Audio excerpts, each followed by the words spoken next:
यह कहानी है सलीम की, एक ऐसे आदमी की जिसकी जिंदगी खुद एक कब्रिस्तान बन चुकी थी, खामोश, तन्हा और दर्द से भरी हुई।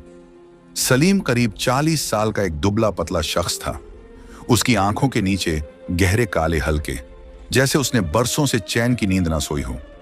चेहरे पर हर वक्त एक अजीब सी उदासी जमी रहती थी, मानो जिंदगी उससे हर रोज कुछ छीन रही हो। बालों में सफेदी झलकने लगी थी, जबकि उम्र अभी इतनी भी नहीं थी कि बाल सफेद हो जाएं। लेकिन कहते हैं ना, जब हालात इंसान पर भारी पड़ते हैं तो उम्र चेहरे पर जल्दी उतर आती है। सलीम की हालत भी कुछ ऐसी ही थी। वह शहर के सबसे पुराने कब्रिस्तान का चौकीदार था। वही कब्रिस्तान जहां दिन में भी लोग जाने से डरते थे और रात में तो कोई उसका नाम लेने से भी कांप उठता था। वहां सैकड़ों कब्रें थीं, कुछ बहुत पुरानी जिनके पत्थर तक घिस चुके थे, और कुछ नई जिन पर अभी फूल मुरझाए भी नहीं थे। दिन में कब्रिस्तान खामोश रहता, बस कबूतरों की गुटरगूं और हवा की सरसराहट सुनाई देती। लेकिन जैसे ही सूरज ढलता, वह जगह एक अलग ही दुनिया बन जाती। अंधेरा, सन्नाटा, ठंडी हवाएं और पेड़ों की चरमराहट। ऐसा लगता जैसे हर कब्र से कोई अनसुनी आवाज निकल रही हो। और उसी दुनिया का पहरेदार था सलीम। लोग कहते थे, अरे भाई, यह आदमी तो मुर्दों के साथ रहता है, पता नहीं खुद क्या बन गया होगा। रात रात भर कब्रों के बीच घूमता है, इंसान है या कुछ और।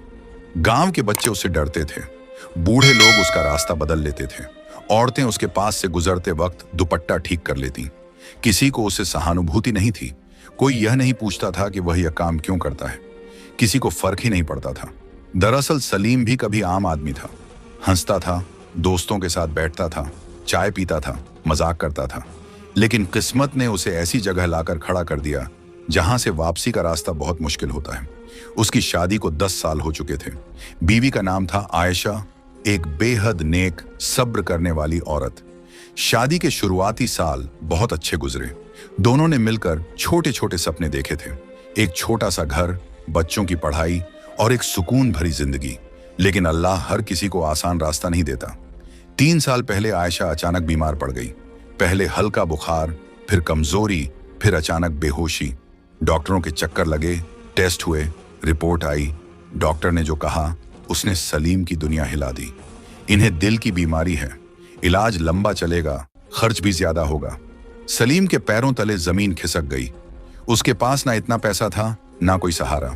जो थोड़ी बहुत जमा पूंजी थी वह इलाज में खत्म हो गई। घर में 2 छोटे बच्चे थे, अली और सना। अली 8 साल का, सना 5 साल की। बच्चे मासूम थे, उन्हें कुछ समझ नहीं आता था। बस मां को बिस्तर पर लेटे देखकर पूछते, अब्बू, अम्मी कब ठीक होंगी? और सलीम के पास कोई जवाब नहीं होता था। वह दिन में काम ढूंढता, कभी मजदूरी, कभी दुकान पर काम, कभी रिक्शा चलाने की कोशिश। लेकिन हर जगह एक ही जवाब मिलता, काम नहीं है, अभी कोई जरूरत नहीं, बाद में आना। कभी कभी तो लोग उसके चेहरे पर ही मना कर देते। एक दिन जब हालात बिल्कुल खराब हो गए, घर में आटा खत्म, दवाई के पैसे नहीं, बच्चे भूखे, तो सलीम मस्जिद के बाहर बैठकर रो पड़ा। उस वक्त एक बूढ़ा आदमी वहां से गुजर रहा था। उसने सलीम को रोते देखा, पास आया और पूछा, बेटा क्या बात है? सलीम ने अपना दिल खोल दिया। बीवी की बीमारी, बच्चों की भूख, काम की मजबूरी। बूढ़ा आदमी थोड़ी देर चुप रहा, फिर बोला, कब्रिस्तान में चौकीदार की जरूरत है। रात की ड्यूटी, तनख्वाह कम है, मगर टाइम पर मिल जाती है। यह सुनते ही सलीम का दिल कांप गया। कब्रिस्तान, वह जगह जहां से लोग दूर भागते हैं, लेकिन जब भूख सामने खड़ी हो तो डर पीछे हट जाता है। सलीम ने भारी दिल से हां कर दी और उसी दिन से उसकी जिंदगी बदल गई। पहली रात जब वह ड्यूटी पर गया, उसका दिल बुरी तरह धड़क रहा था। हाथ में टॉर्च, कंधे पर लाठी और दिल में हजारों खौफ। हर कदम पर लगता पीछे कोई खड़ा है। हर आवाज पर पलट कर देखता। हवा में अजीब सी ठंडक थी, पेड़ हिलते तो लगता कोई चल रहा है। उस रात उसने अल्लाह का नाम लेकर पूरी रात काटी। धीरे धीरे वह उस माहौल का आदी हो गया, लेकिन लोग उसे कभी अपनाए नहीं। दिन में जब वह घर लौटता तो मोहल्ले वाले ऐसे देखते जैसे वह कोई अलग ही प्राणी हो। ये वही है ना जो कब्रिस्तान में रहता है? इसके पास से गुजरते वक्त बचकर रहना, पता नहीं इस पर क्या असर पड़ा होगा। इन बातों ने सलीम को अंदर से तोड़ दिया। वह सोचता, मैं क्या करूं? घर छोड़ दूं? बच्चों को भूखा रखूं? वह हर रात कब्रिस्तान जाता, लेकिन दिल में दर्द लेकर। कभी कभी किसी नई कब्र के पास रुक जाता, सोचता यह भी कभी किसी का अपना होगा, किसी की माँ, किसी का बाप, किसी का बेटा। आज सब मिट्टी के नीचे। वह दुआ करता, या अल्लाह मेरी बीवी को सलामत रख, मेरे बच्चों को अनाथ मत करना। वह कब्रों से बात करता, क्योंकि उसे वहां इंसानों से ज्यादा अपनापन महसूस होता था। एक रात जब वह गश्त कर रहा था, उसने एक नई कब्र देखी। उस पर कोई फूल नहीं था, कोई नाम नहीं लिखा था, बस मिट्टी ताजा थी। सलीम वहीं बैठ गया। अजीब बात है, इतनी जल्दी लोग भूल जाते हैं। उसकी आंखों में आंसू आ गए। उसी वक्त उसे आयशा का ख्याल आया। अगर उसे कुछ हो गया तो? उसने तुरंत दुआ की, या रब मेरे बच्चों को मां से मत छीन। रात गहरी होती गई। सलीम थका हुआ था। वह अपनी छोटी सी चौकी पर बैठ गया। वहां एक पुरानी सी कुर्सी थी और एक टूटा हुआ टेबल। वह टॉर्च बंद करके आसमान देखने लगा। सितारे चमक रहे थे। उसे लगा जैसे कोई कह रहा हो, हर अंधेरे के बाद उजाला आता है। लेकिन उसे यकीन नहीं हो रहा था। उसकी जिंदगी में तो अंधेरा ही अंधेरा था। घर पहुंचकर वह बच्चों को सोता देखता। आयशा दर्द से कराह रही होती। वह दवाई देता, पानी पिलाता और चुपचाप बैठ जाता। कभी कभी वह बाथरूम में जाकर रोता ताकि बच्चे ना देख लें। वह खुद से सवाल करता, मैं इतना बेबस क्यों हूं? मेरी गलती क्या है? लेकिन कोई जवाब नहीं मिलता। दिन गुजरते गए। सलीम की जिंदगी एक ही ढर्रे पर चल रही थी। दिन में घर, रात में कब्रिस्तान।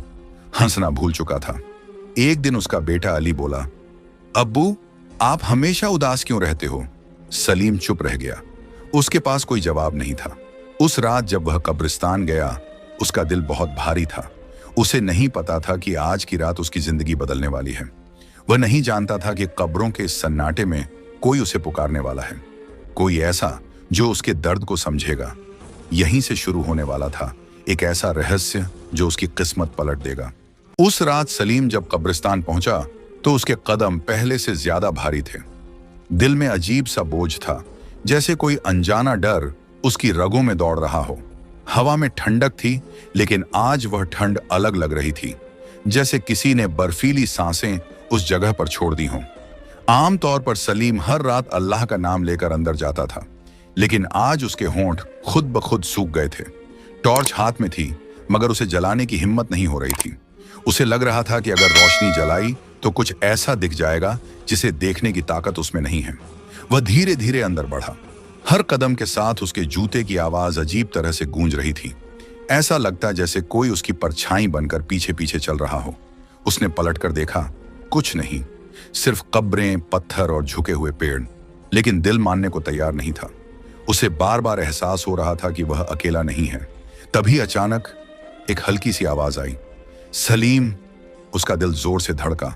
उसने तुरंत पीछे मुड़कर देखा। कौन? उसकी आवाज कांप रही थी। चारों तरफ सन्नाटा था, कोई नहीं। उसने सोचा शायद वहम है, थकान की वजह से दिमाग खेल कर रहा है। वह आगे बढ़ा, लेकिन तभी फिर आवाज आई, सलीम मेरी मदद करो। इस बार आवाज साफ थी, बहुत करीब से। उसके हाथ से टॉर्च गिरते गिरते बची। उसका पूरा जिस्म पसीने से भीग गया। वह कांपते हुए बोला, या अल्लाह कौन हो तुम? कोई जवाब नहीं। आवाज उसी दिशा से आ रही थी जहां नई कब्र बनी थी, वही कब्र जिसके पास वह पिछली रात बैठा था। उसके कदम अपने आप उस तरफ बढ़ने लगे, जैसे किसी ने अदृश्य रस्सी से उसे खींच लिया हो। कब्र के पास पहुंचकर उसने टॉर्च जलाई। जो उसने देखा, उसकी सांस रुक गई। कब्र के पास एक बूढ़ा आदमी बैठा था। फटे पुराने कपड़े, उलझे हुए बाल, चेहरा इतना पीला जैसे महीनों से धूप न देखी हो। वह मिट्टी पर बैठा कांप रहा था। तुम कौन हो? सलीम ने डरते हुए पूछा। बूढ़े ने गर्दन उठाई। उसकी आंखें अजीब तरह से चमक रही थीं। मुझे प्यास लगी है, बहुत प्यास। सलीम को यकीन नहीं हो रहा था। कब्रिस्तान में रात के वक्त कोई बूढ़ा आदमी?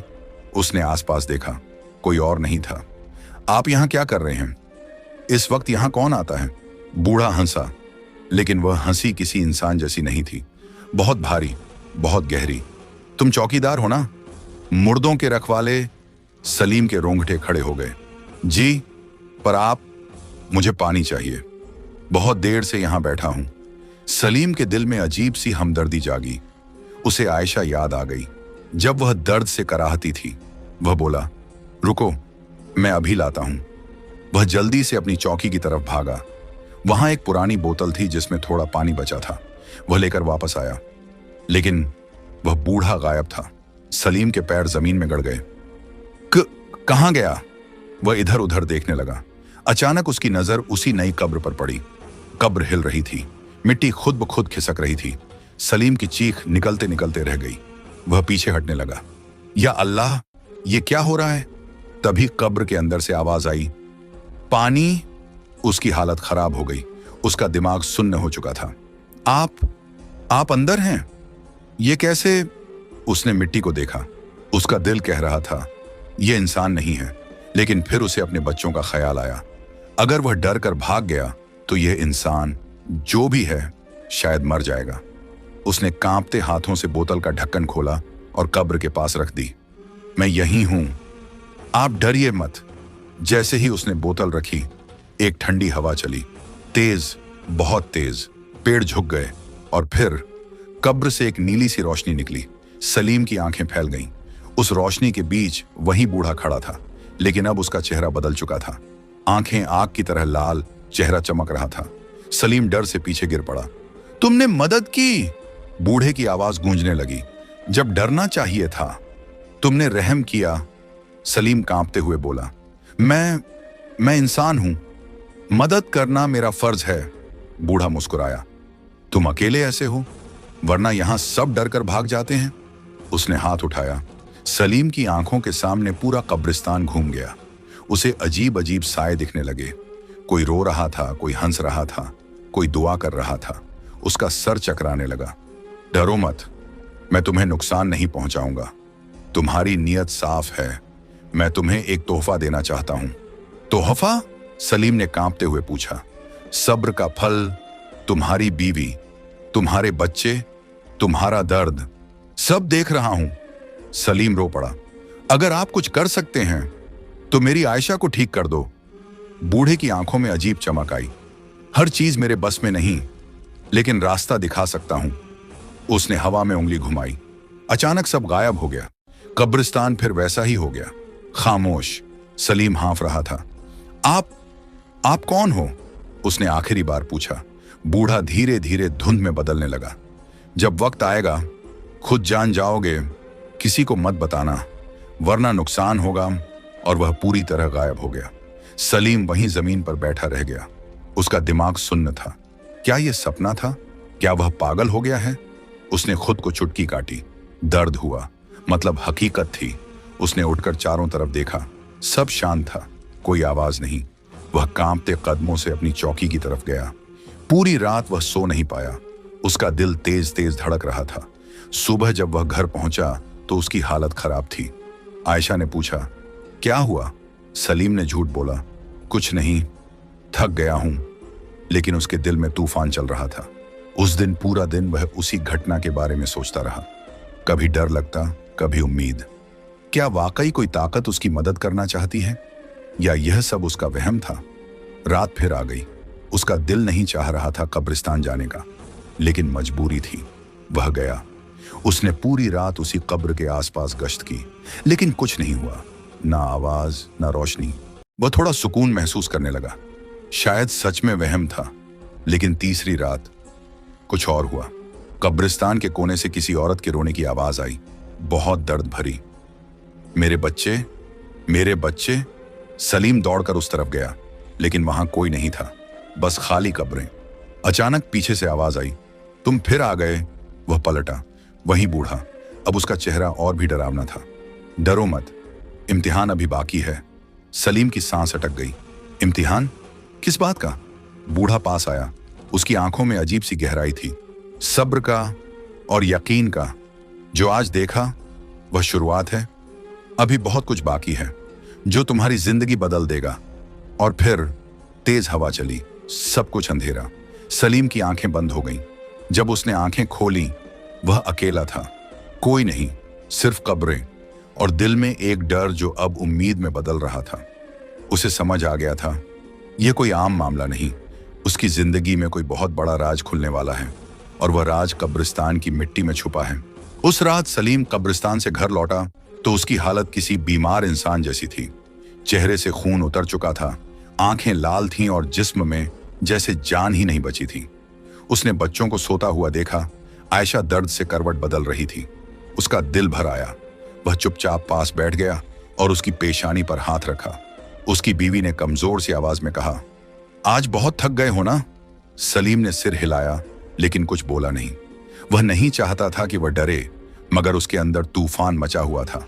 बार बार वही बूढ़ा, वही आवाजें, वही रोशनी उसकी आंखों के सामने घूम रही थी। क्या सच में वह कोई आम इंसान नहीं था? क्या वह जिन्न था, या कोई रूह, या फिर अल्लाह की तरफ से भेजा हुआ कोई रहस्यमयी पैगाम? सलीम उस रात सो नहीं पाया। पूरी रात करवटें बदलता रहा। सुबह जब फजर की अजान हुई तो वह उठ बैठा, वजू किया, नमाज पढ़ी और रो रो कर दुआ मांगी। या अल्लाह, अगर ये सब तेरी तरफ से है तो मुझे रास्ता दिखा, और अगर ये शैतान का धोखा है तो मुझे इससे बचा ले। उसकी आंखों से आंसू बहते रहे। दिल में एक डर था, लेकिन उससे भी ज्यादा एक उम्मीद कि शायद अल्लाह उसकी सुन रहा है। नमाज के बाद वह बच्चों के लिए चाय बनाने उठा। तभी आयशा ने अचानक आवाज दी, सलीम। उसकी आवाज में कुछ बदला हुआ था। सलीम दौड़कर उसके पास गया। उसने देखा आयशा बिस्तर पर बैठी हुई थी। पिछले 3 साल से जो औरत उठ नहीं पाती थी, आज वह खुद बैठी थी। सलीम की आंखें फटी की फटी रह गईं। तुम बैठ कैसे गई? आयशा खुद भी हैरान थी। उसने कहा, मुझे पता नहीं, आज सुबह उठी तो लगा सीने में दर्द कम है और चक्कर भी नहीं आए। सलीम की आंखों में आंसू आ गए। उसका दिल जोर जोर से धड़कने लगा। क्या यह उसी रात की वजह से हुआ? क्या वह बूढ़ा सच में कोई करामत था? वह जल्दी से डॉक्टर के पास ले गया। डॉक्टर ने चेकअप किया, नए टेस्ट करवाए। रिपोर्ट आई तो डॉक्टर खुद हैरान रह गया। ये तो मिरेकल है। बीमारी बहुत कंट्रोल में आ गई है। अब ऑपरेशन की जरूरत नहीं। सलीम की आंखों से आंसू बहने लगे। वह डॉक्टर के सामने ही सजदे में गिर पड़ा। शुक्र है मेरे अल्लाह का। वह समझ गया था यह कोई इत्तेफाक नहीं था। कुछ तो हुआ है, कुछ जो उसकी समझ से बाहर है। अगली रात जब वह कब्रिस्तान गया तो उसके दिल में डर से ज्यादा जिज्ञासा थी। वह उसी नई कब्र के पास जाकर खड़ा हो गया जहां वो बूढ़ा दिखाई दिया था। उसने धीमी आवाज में कहा, अगर आप मुझे सुन सकते हैं तो सामने आइए। चारों तरफ सन्नाटा, ठंडी हवा। कुछ सेकंड बीते, फिर अचानक मिट्टी हिली, वही नीली रोशनी फैली। बूढ़ा फिर सामने खड़ा था, लेकिन इस बार उसका चेहरा नरम था। आंखों में डर नहीं बल्कि अपनापन था। तुमने देख लिया ना? उसने कहा। तुम्हारी बीवी अब बेहतर है। सलीम कांपते हुए बोला। आप कौन हैं? क्या आप जिन्न हैं? बूढ़ा हल्की मुस्कान के साथ बोला, हाँ, लेकिन वैसा नहीं जैसा तुम सोचते हो। हम सब बुरे नहीं होते। मैं उस कौम से हूं जो इंसानों की मदद करती है जब इंसान सच्चे दिल से नेकी करता है। सलीम का दिमाग सुन्न हो गया। जिन्ना ना, लेकिन डर नहीं लगा, अजीब सुकून था। आपने मेरी मदद क्यों की? उसने पूछा। जिन्न ने कहा, क्या तुम्हें याद है 5 साल पहले जब तुम मजदूरी करते थे, तुमने एक अजनबी को खाना खिलाया था? सलीम सोच में पड़ गया। फिर उसे याद आया। एक रात वह काम से लौट रहा था। स्टेशन के पास एक आदमी भूखा पड़ा था। सब लोग उसे पागल समझकर भाग रहे थे। सलीम ने अपनी जेब में रखे आखिरी पैसे से उसे रोटी खरीदी थी। जिन्न बोला, वह मैं था, इंसानी शक्ल में। तुम्हारी उस नेकी ने मेरे दिल को छू लिया। तब से मैं तुम्हें देख रहा हूं। सलीम की आंखें भर आईं। उसे यकीन नहीं हो रहा था कि उसकी एक छोटी सी मदद इतनी बड़ी वजह बन जाएगी। जिन्न ने आगे कहा, हम हर किसी की मदद नहीं करते, सिर्फ उनके साथ खड़े होते हैं जिनकी नीयत साफ हो। उसने सलीम की तरफ देखा। तुम्हारा सब्र, तुम्हारी मजबूरी, तुम्हारा अल्लाह पर यकीन, सब कुछ हमने देखा है। सलीम रो पड़ा। मगर लोग मुझसे नफरत करते हैं, मुझे अजीब समझते हैं। जिन्न की आंखों में हल्की सी उदासी आई। जो सच्चा होता है उसे दुनिया पहले ठुकराती है, उसने कहा। लेकिन याद रखना, असली इज्जत अल्लाह देता है। तभी अचानक कब्रिस्तान में किसी के आने की आवाज आई। सलीम डर गया। जिन्न बोला, किसी को हमारे बारे में मत बताना, अभी नहीं। और वह फिर हवा में घुल गया। सलीम वहीं खड़ा रह गया। उसका दिल तेज तेज धड़क रहा था, लेकिन अब डर नहीं था, अब यकीन था। अगले कुछ दिन सलीम की जिंदगी में अजीब बदलाव आने लगे। आयशा की तबीयत रोज बेहतर होने लगी। बच्चे खुश रहने लगे, घर में बरकत सी आ गई। लेकिन उसी के साथ गांव में अजीब बातें भी फैलने लगीं। कुछ लोग कहने लगे, ये कब्रिस्तान में रहता है, जरूर कुछ करता है। कुछ बोले, इस पर साया है। धीरे धीरे अफवाहें फैलने लगी। सलीम को पता चल गया कि लोग उसकी पीठ पीछे बातें कर रहे हैं। उसका दिल दुखी हो गया। वह तो किसी का बुरा नहीं चाहता था। एक दिन चौधरी अकबर, गांव का सबसे अमीर आदमी, उसके पास आया। बड़ी गाड़ी, महंगे कपड़े। उसने घमंड से कहा, सलीम, सुना है तुम्हारे पास जिन्न आते हैं? सलीम सन्न रह गया। नहीं, ये सब झूठ है। चौधरी हंसा। झूठ? लोग कह रहे हैं तुम्हारी बीवी ऐसे ही ठीक नहीं हुई। उसने आंखें तरेरी। अगर सच है तो मुझे भी अमीर बना दो। सलीम गुस्से में बोला, मैं कोई जादूगर नहीं हूं। चौधरी ने जाते जाते धमकी दी, अगर मुझे कुछ पता चला तो गांव में तुझे चैन से रहने नहीं दूंगा। उस रात सलीम बहुत परेशान था। उसने जिन्न को पुकारा। आपने कहा था किसी को ना बताऊं, लेकिन लोग खुद ही बातें बना रहे हैं। जिन्न फिर सामने आया। यही इम्तिहान है, उसने कहा। सच का रास्ता आसान नहीं होता। सलीम बोला, चौधरी अकबर मुझे बदनाम करना चाहता है। जिन्न की आंखों में आग सी जल उठी। वह लालची है। उसने पहले भी हमें अपमानित किया था। सलीम हैरान हो गया। आप उसे जानते हैं? जिन्न बोला, वह वही आदमी है जिसने स्टेशन पर हमें भगा दिया था, कुत्ते छोड़ दिए थे। सलीम समझ गया।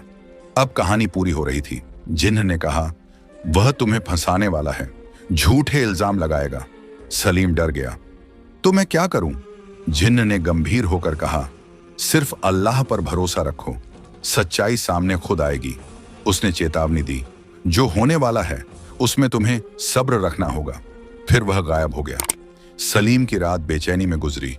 उसे एहसास हो गया था कि अब उसकी जिंदगी में तूफान आने वाला है। एक तरफ करामत, दूसरी तरफ बदनामी। वह समझ नहीं पा रहा था कि क्या यह सब सह पाएगा, लेकिन दिल में अल्लाह पर भरोसा था। सुबह गांव में शोर मच गया। चौधरी अकबर ने ऐलान कर दिया कि वह एक बड़े ओझा को बुलाएगा जो सलीम की सच्चाई सबके सामने लाएगा। लोग जमा होने लगे। कोई डर रहा था, कोई तमाशा देखने को उत्सुक था। सलीम दूर से सब देख रहा था। उसका दिल बैठा जा रहा था। उसे याद आया जिन्न ने क्या कहा था, सब्र रखना। वह घर जाकर नमाज पढ़ने बैठ गया। बच्चों ने पूछा, अब्बू, बाहर क्या हो रहा है? सलीम ने उन्हें सीने से लगा लिया। कुछ नहीं बेटा, अल्लाह सब ठीक कर देगा। आयशा ने उसका हाथ पकड़ा। डरो मत, तुम सच्चे हो। उसकी बात सुनकर सलीम की आंखों में आंसू आ गए। उसे ताकत मिली। उसे नहीं पता था कि अगले दिन क्या होने वाला है, लेकिन वह जानता था अब कहानी अपने आखिरी मोड़ की तरफ बढ़ रही थी। और सलीम को यह बात अंदर ही अंदर महसूस हो रही थी कि आने वाली सुबह उसकी जिंदगी की सबसे बड़ी सुबह होगी। वह उस रात देर तक सो नहीं पाया। करवट बदलता रहा। कभी बच्चों को देखता, कभी आयशा के चेहरे को, जो अब पहले से काफी बेहतर लग रही थी। उसकी सांसें अब पहले जैसी भारी नहीं थी। चेहरे पर हल्की सी रौनक लौट आई थी। और यही बात सलीम को बार बार उस रहस्यमयी जिन्न की याद दिला रही थी।